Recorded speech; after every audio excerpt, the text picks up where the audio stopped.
Oh, hey, how you doing?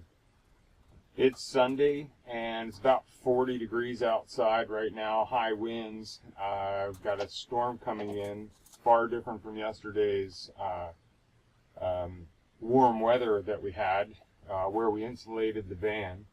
And I figured what I'd do would be kind of talk through what we went through yesterday as far as the van, the insulation is concerned. So, spent a lot of time measuring, cutting. There was a ton of that to do. We did last week a lot of the, in part one video that I put out, we did a lot of these nooks and crannies along the bottom and along the top. What we left for ourselves was these big sections across the top, the big sections down the sides. Honestly, right now, the van is fairly warm. It's room temperature in here. We do have some things to continue on with, but it's comfortable in here, and it wouldn't take a lot of heat. I had the engine running a few minutes ago, where I had the heat running, and it's maintaining in here.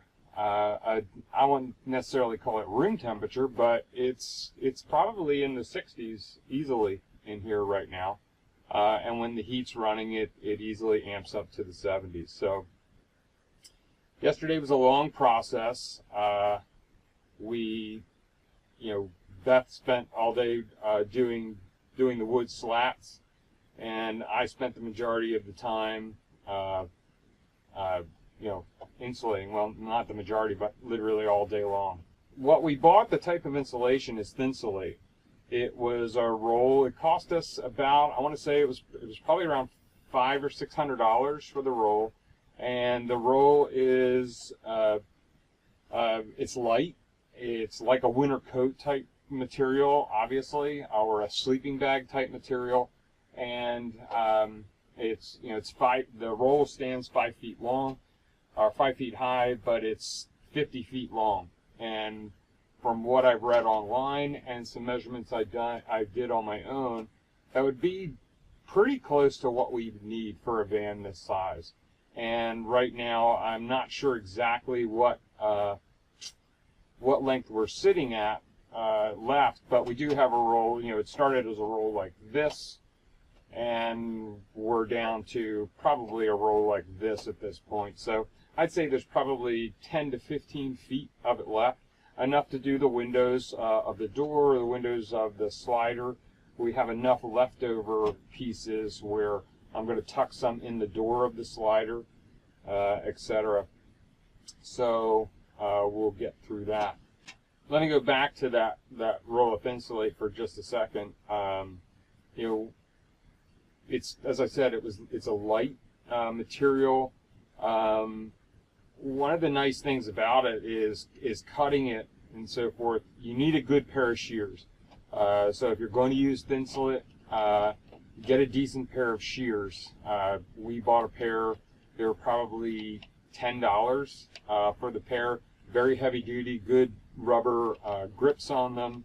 And the blade really, it allows the blade to really go through it easy enough and cut it. When you get the Thinsulate, it's probably 1.5 inches thick when it's completely puffed up. But when you get it, when it's in that roll, it's pretty compact. So as you're unrolling it, it doesn't take that long. It's not like it puffs up, to a big expanse, but it certainly does have a puff factor to it, where it comes up to about 1.5 inches to 2 inches, etc. Measuring the Thinsulate in between cuts, it's not hard. You really can't mark it. I'm laying the acoustical backing to the ground with the I'll call it the fuzz side up. You really can't mark it much with a Sharpie or anything. But what you can do is, when I would mark it out with the tape measure, you have the little tongue on the end of the tape measure, and I would push it in at various lengths just to mark an indent in that fuzz, and that would kind of act as my guide as I went through cutting. One of the keys I noticed when cutting it, to make sure you have a straight line, since you don't have a line on there, you're not using a razor and a straight edge with it. One of the things I found very helpful is to make your marks, and then as you're cutting, don't look down at the shears. Don't look down right where you're cutting.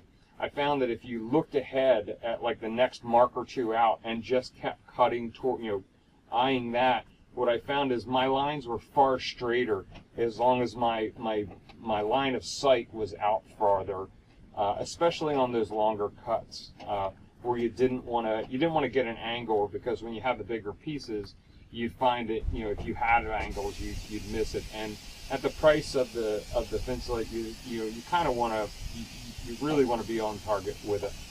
Spraying the adhesive, we used 3M spray adhesive. It's the 3M90.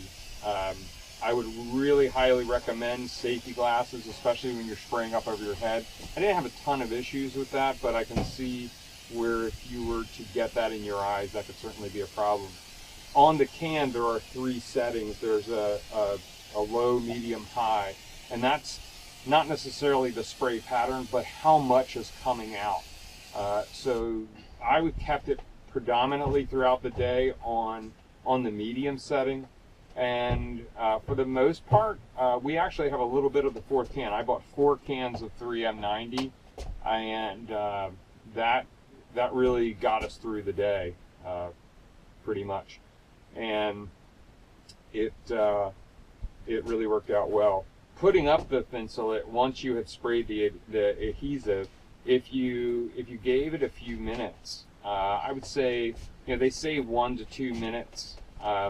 I had a piece outside on the trash cans that I would spray the fuzzy side of the Thinsulate, and I would spray the inside of the van where I was going to connect it. And I found that if I sprayed the van first, then went outside and sprayed the Thinsulate, waited about 30 seconds. By the time I brought the Thinsulate in, it was fairly tacky enough at that point to simply come in and start putting it up on the ceiling. And it's light enough that once it makes contact, it sticks. So it's a 1-person job really. You can just stick it up and go, and it's not going anywhere. But yeah, it goes up really easy. There's nice insulation there. I like it. Sweet.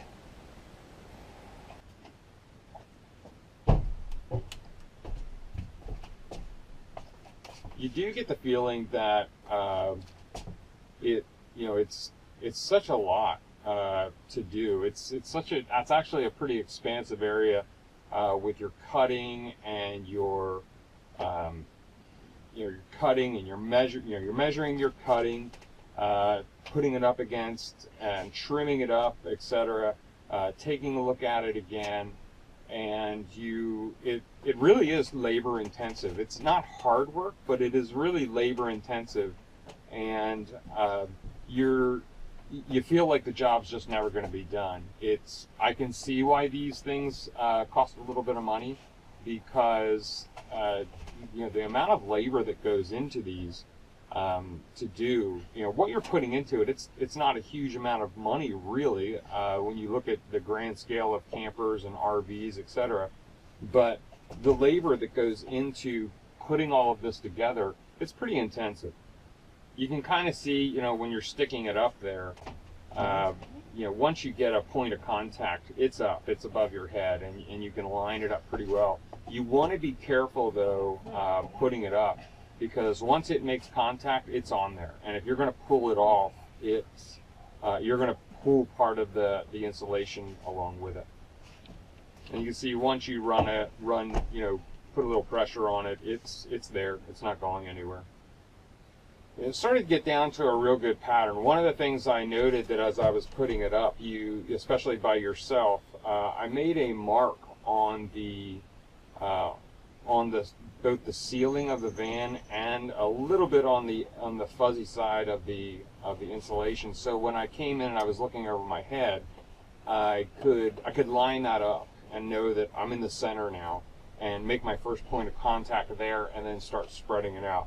I found that little sight pin really helped, and when I tested it, sometimes that sight pin was off a little bit, and I thought, okay, so when I come in, I'm gonna line that up an inch off center. But having those little guides, both on the van roof and on the piece of insulation, was a real big help during the process.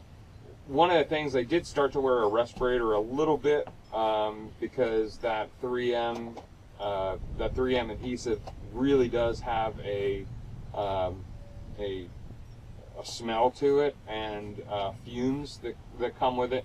I did have the van opened up. I had it opened up in the back, and I had it opened up on the side, and I kept opening and closing the side door. I would close it while I was spraying, just to keep the adhesive from spraying into the side. But when you opened up both sides, the side and the rear, it's like a wind tunnel in here, so it really quickly vented any fumes out. Up on the head, up by the head,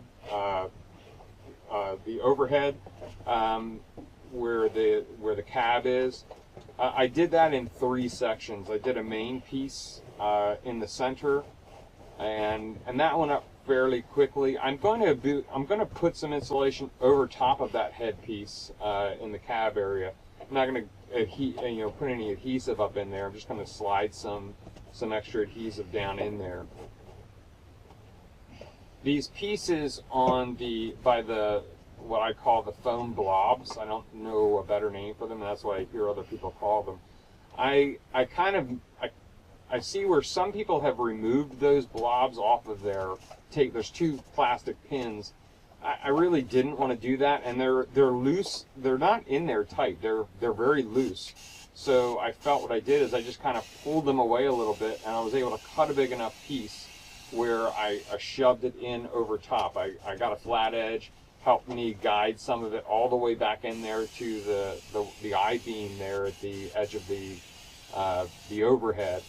And really all I needed to do then was spray some adhesive where it hung, and I just used some cardboard this stuff has some serious backing as to protect from any overspray. And again, the adhesive, it's not really, there's not a ton of spray, overspray. It's very blotchy as it comes out. So it's actually very simple to control. Get yourself a decent piece of cardboard, and I found I didn't have any issues with it whatsoever.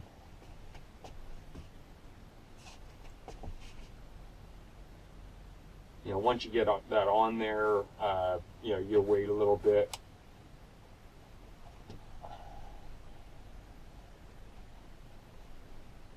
And yeah, those fumes are pretty intense, but give it a couple of minutes and it sticks right up there without any issue. Yeah, it's pretty straightforward.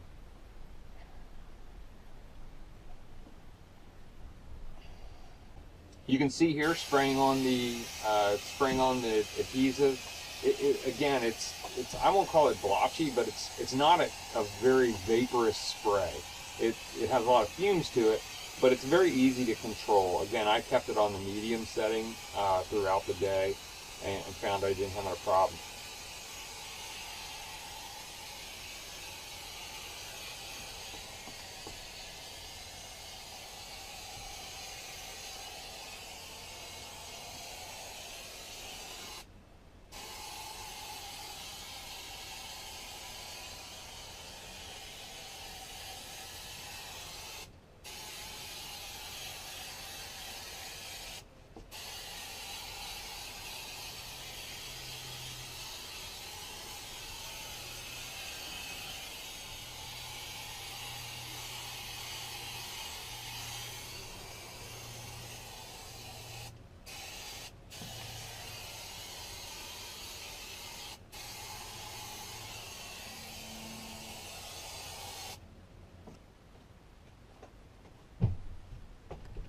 Here I am grabbing the sheet. These were a little difficult because again, once you stick it on there, it's on there. So you had to practice the install once or twice to make sure exactly what it needed to look like up top.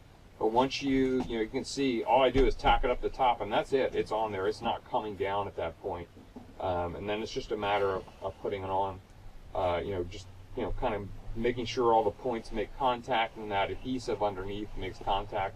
And it's on there fairly solid. It's not like it's just hanging there. It's on there good and solid. I really like the way that stuff works. And I'm glad we went with the Thinsulate versus the hard styrofoam that I see in some van builds. I just like the way this works better. It's got a great R value to it, and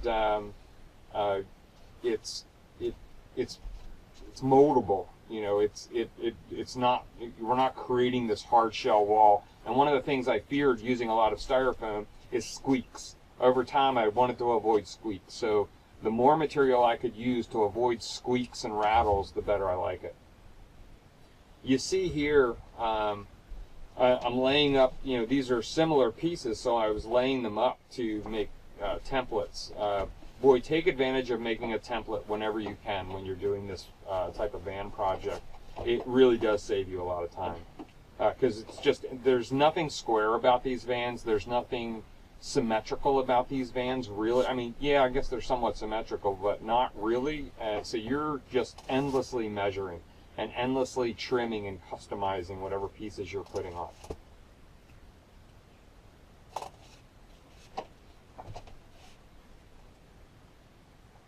You'll see I didn't really cover, I laid a piece of insulation down over top of our fridge here, and where I have the Goal Zero battery. Again, it's not like there's overspray to really worry about. It's just, it goes on there, and there's not a cloud of this stuff. It's I won't call it a stream, but it's kind of a stream of spray that comes out.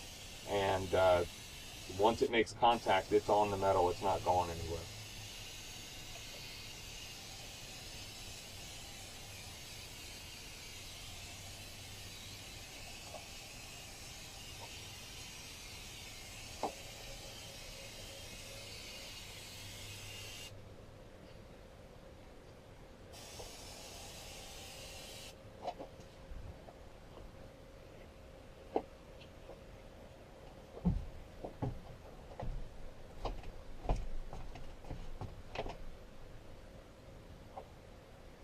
I started getting very, pretty confident with the spray on the adhesive, and then, putting on my pieces as I went at this point. Plus, I was getting tired. It's been a long day at this point, and you're getting down towards the end of it, and the sun's starting to, it's not down, but it's not necessarily that high in the sky sun anymore, and we've been at this point for several, actually more than several hours. One of the mistakes I made on those rear two pieces, the rearmost two pieces, is I used them as a template, but one of the things I forgot to take into consideration is that the pieces are on either side, opposite sides. So when I made the template, I had them facing the same direction.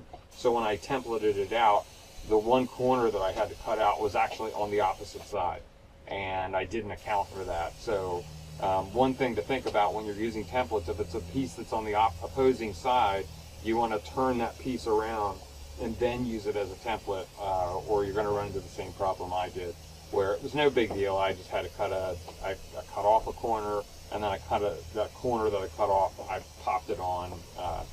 It's not the cleanest looking thing in the world, but hey, it is what it is. And again, at this point, I'm starting to get tired at this juncture in the day. It's been a lot of in and out of the van. You'd be surprised when you take a day and you're working on a project like this, and you're in the van, out of the van, in the van, out of the van. You're doing some stair work during the day, really, and a lot of it. You're constantly in and out of the van. I did definitely put some steps on doing this yesterday. It was certainly the process.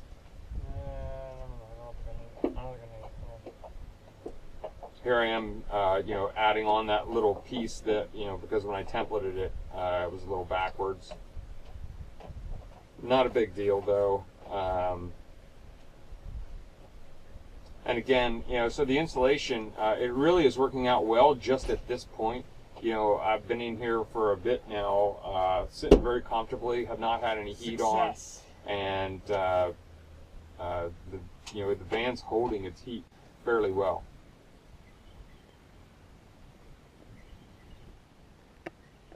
It's like a winter coat.